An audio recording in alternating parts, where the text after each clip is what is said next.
വാഹനാപകടത്തിൽ ബൈക്ക് യാത്രികൻ മരിച്ച സംഭവത്തിൽ നഷ്ടപരിഹാര തുകയുടെ ബാക്കി സംഖ്യ നൽകാത്തതിനെ തുടർന്ന് ഇരിങ്ങാലക്കുട RD ഓഫീസിലെ കമ്പ്യൂട്ടർ മോണിറ്ററുകൾ ജപ്തി ചെയ്തു.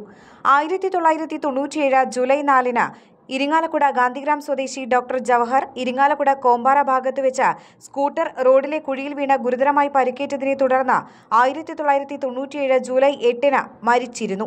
തുടർന്ന് 2000 ജൂലൈ 6-നാണ് ഡോക്ടർ ജവഹറിന്റെ ഭാര്യ ഡോക്ടർ ഉഷ ജവഹർ, മക്കളായ ഡോക്ടർ രാഹുൽ, ഗോകുൽ എന്നിവർ സംസ്ഥാന സർക്കാരിന്റെയും പൊതുമരാമത്ത് റോഡ്സ് വിഭാഗത്തിന്റെയും അനാസ്ഥയിൽ നഷ്ടപരിഹാരം ആവശ്യപ്പെട്ട് ഇരിങ്ങാലക്കുട സബ് കോടതി മുൻപാകെ ഹർജി നൽകുന്നത്. നഷ്ടപരിഹാരം അനുവദിച്ച 2004 ഏപ്രിൽ 7-ന് ഇരിങ്ങാലക്കുട സബ് കോടതി വിധി വന്നു. എന്നാൽ വിധിക്കെതിരെ സംസ്ഥാന സർക്കാർ ഹൈക്കോടതിയിൽ അപ്പീൽ നൽകിയെങ്കിലും നഷ്ടപരിഹാര തുക വർദ്ധിപ്പിച്ച് അതുവരെയുള്ള പലിശ സഹിതം 8,93,057 രൂപ നൽകാൻ ഹൈക്കോടതി 2022 ഡിസംബർ 12-ന് ഉത്തരവിടുകയായിരുന്നു. നഷ്ടപരിഹാര തുകയിൽ 8,53,056 രൂപ കോടതിയിൽ കെട്ടിവച്ചിരുന്നു. ബാക്കി നൽകേണ്ട 40,001 രൂപ നൽകാതിരുന്നതിനെ തുടർന്ന് നൽകിയ ഹർജിയിലാണ് RD ഓഫീസിലെ 20 കമ്പ്യൂട്ടർ മോണിറ്ററുകൾ ജപ്തി ചെയ്യാൻ ഇരിങ്ങാലക്കുട പ്രിൻസിപ്പൽ സബ് കോടതി ജഡ്ജ് RK രമ ഉത്തരവിട്ടത്.